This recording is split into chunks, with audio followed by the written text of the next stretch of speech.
Ito yung bumungad sa atin. Ang luwag. Parang plaza lang, nakukunti lang yung tao. Okay, ano? Bali, sa mga hindi pa nakakita ng CA2, ito yung transformer niya. Sinlaki lang ng 502. Yan, sinlaki lang ng 502. Tapos yung supply niya is 45045. Parang sinlakas ng mga 733, 735. Ayan, tapos 1, 2, 3. 3 pairs na output. Ang dami niyang ang luwag. For today's video, bali sunod-sunodin na natin. Halos ilang araw na ito na puro Trident tayo.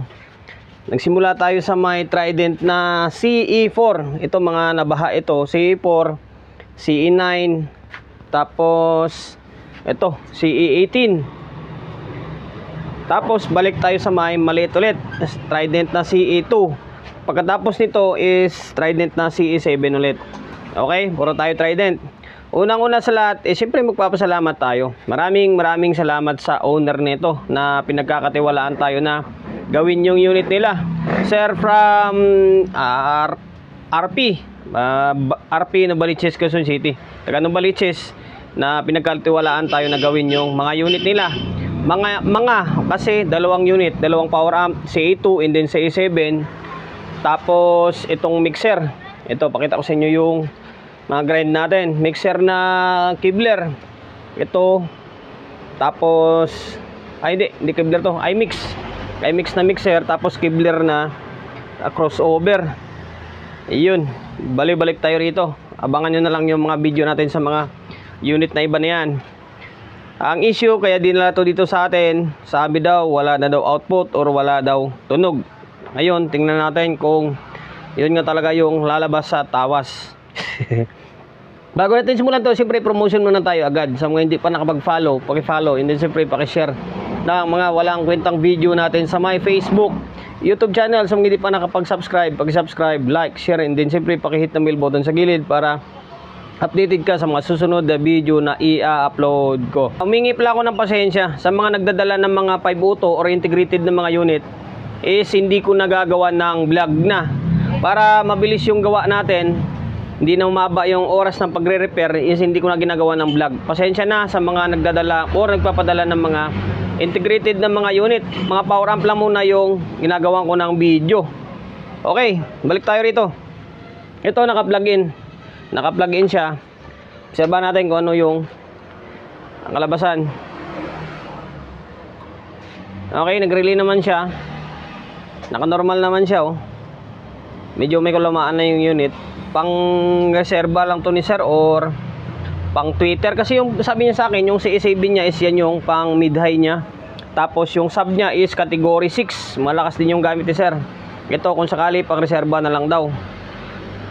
So ngayon, bubuksan ko muna itong takip niya. Tanggalin natin, tingnan natin, silipin natin kung ano yung issue or ano yung problema sa may loob. And then lagyan natin ng speaker. So ngayon guys, bali eto na, naglagay na ako ng speaker. Ang nilagay ko rito ay apat na sub, dalawang gitna, dalawang baba, yung lagi natin ginagamit. Tapos ginalagwala ko na muna yung mga switch kasi minsan yung mga switch niyan stuck na. Yan. Tapos audio source natin is laptop natin. Sabahan natin kung may audio siya or wala. Okay. Para may kumikindat-kindat na signal kanina. Ito lang, may kunting problema yung control. Send din dito. Pero may audio siya. Ayan, oh. May mga tama lang yung control pero gumagana pa siya.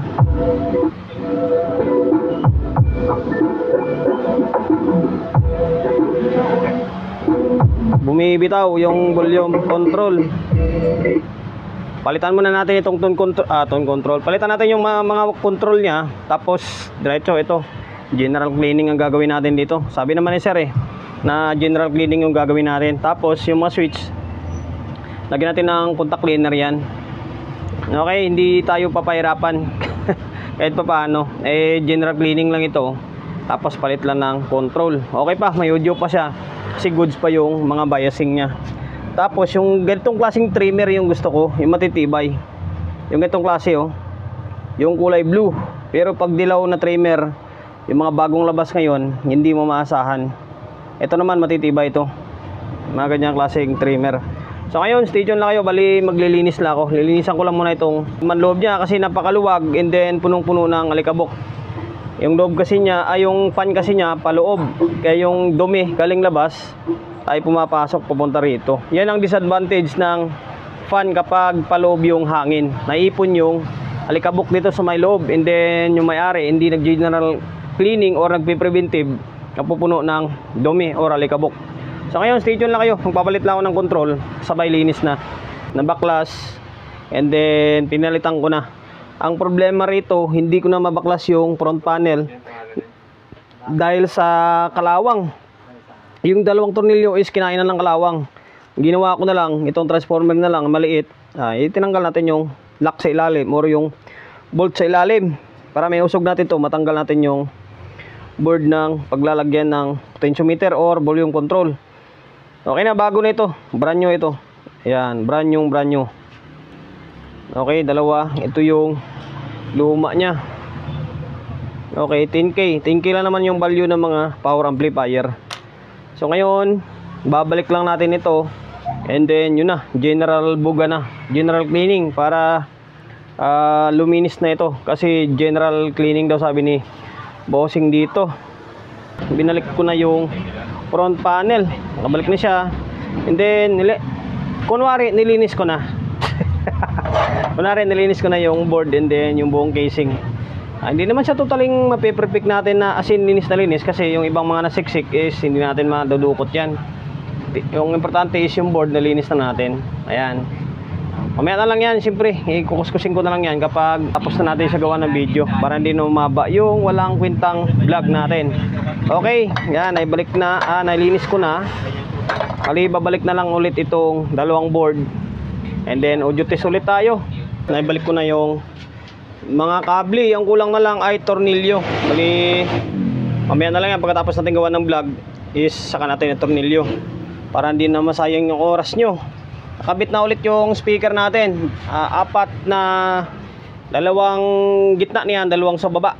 Tapos audio source natin, same pa rin, laptop natin. Okay, tapos naka 220 na tayo, hindi na tayo gagamit ng bulb. Ayan, bago na yung control nito, bago na, pinalitan na natin. Ito yung control na tinanggal natin, channel 1. Pati dito sa may likod pala, okay na yan. Ayan,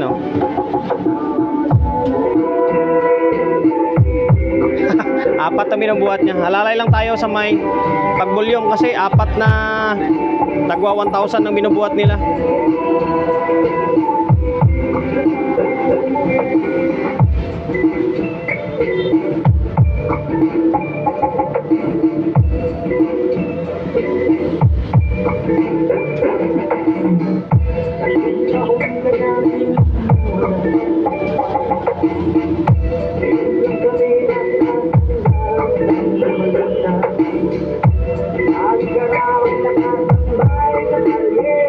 Ayun, okay na.